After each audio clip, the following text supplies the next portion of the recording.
Welcome back to MVM. Today I am bringing you a preview of the first Unsolved Mysteries game, Ancora de Fuego. This is the first in a series of games in which you are playing the role of a detective looking back in time at unsolved cases, trying to look at the evidence and solve them.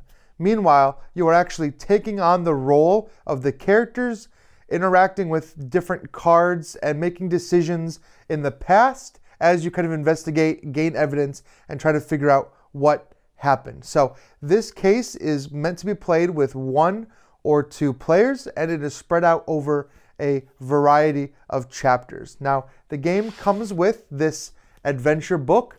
This book is going to tell you how to set up the particular chapter you're on, and it's also going to tell you any special rules or anything that might happen during that chapter. In addition, this is full of text.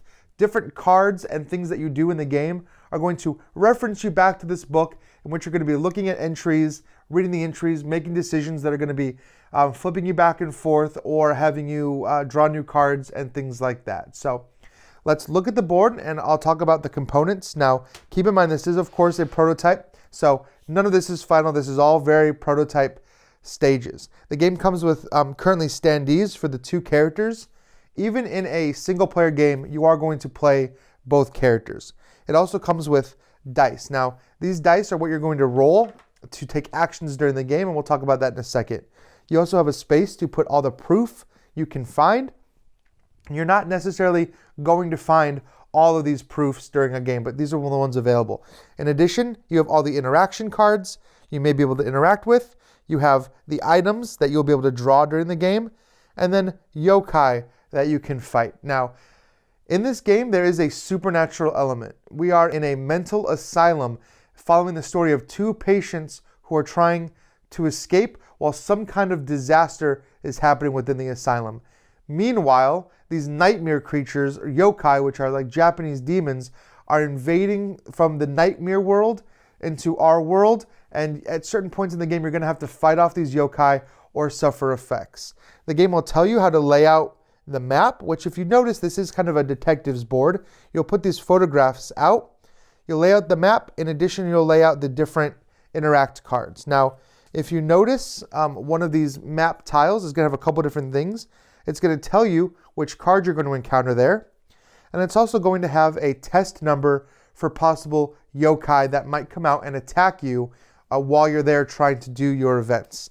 In addition, some of these cards actually have a front and back to indicate daytime and nighttime. Now, the nighttime phase, or like nightmare phase, is much more dangerous. You're going to be facing stronger yokai during that phase.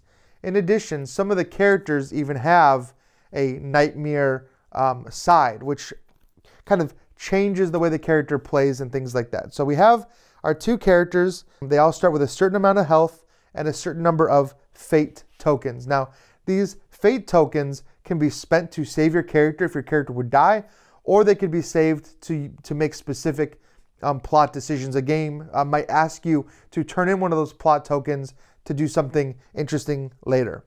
In addition, you're going to see some status effect tokens that might come into the board based on the scenario, and you're going to see these lock tokens. Sometimes a decision that you make will lock out other decisions, meaning you only get to make one option. You don't know that's going to happen when you make your decision, but it is an unintended side effect. So at the start of your turn, you're going to take these dice and roll them, and you're going to look at all of your results. Now, you get 3 chances to roll if you don't like the results you were given.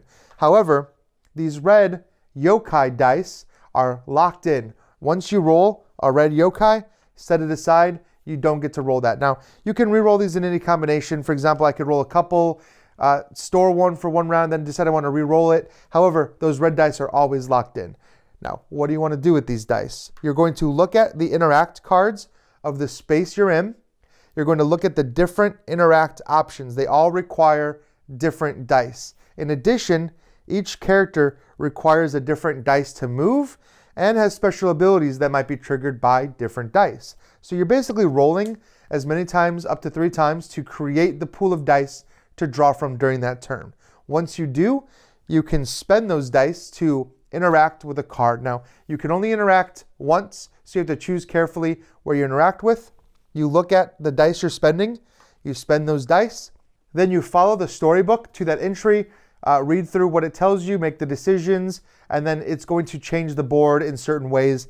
It might spawn yokai, it might move you to a different location, it might bring out new locations that weren't on the board before. Now, the game has ways of kind of trying to keep track of all this information, so you kind of know if you made one decision earlier, it puts out a certain card, and it might have you flip that card to a different side. Basically, there's a lot of things that can cascade based on these decisions you're making from the book. So that's interact, and you're going to interact with basically a ton of different cards during the game. That's kind of the meat of the game, is that interact action.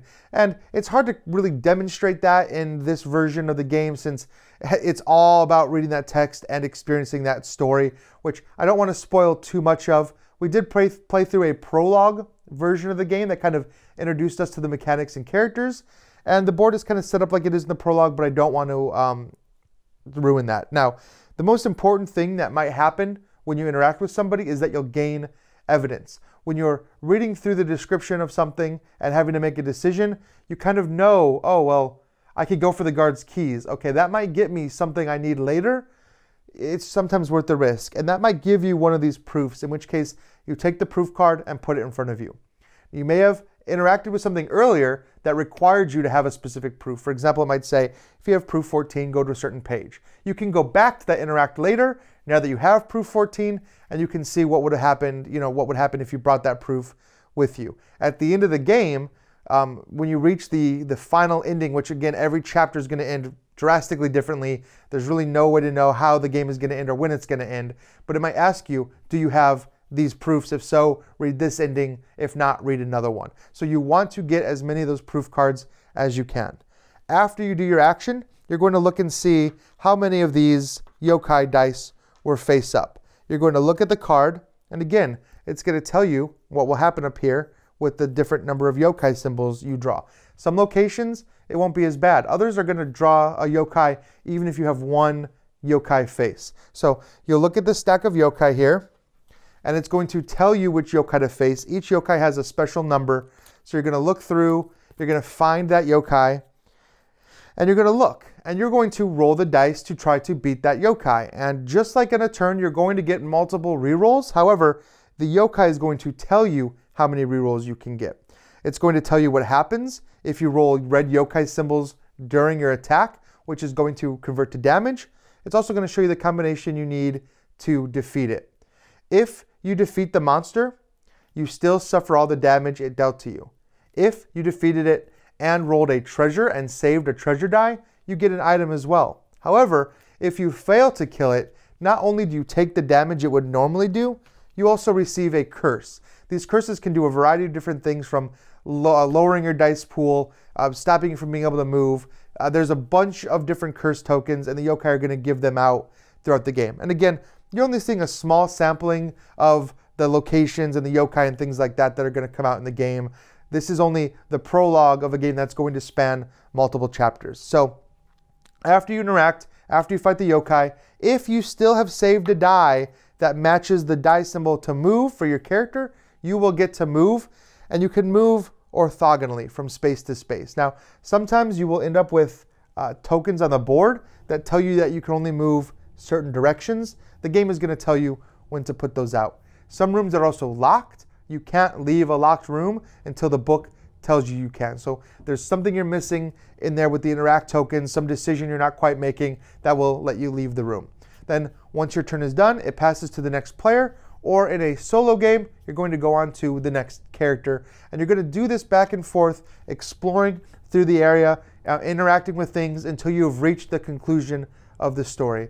I don't want to spoil anything, but if you look at their Kickstarter page, they might have some case examples or some text and things like that available, or maybe some samples from the storybook for you to peruse and read through to get a better example of what I'm talking about. But really, this is a narrative game. The dice are there to kind of guide your actions and help you have to make difficult decisions about which cards to interact with, but really, it all comes down to the decisions you make in the story. So that is Unsolved Mysteries. It is available on Kickstarter right now. So take a look at the Kickstarter page, come back here, let me know what you think of the game, Please leave questions, comments. I will do my best to answer them. And as always, thank you for watching. Please subscribe so you don't miss anything we do, and we will see you next time.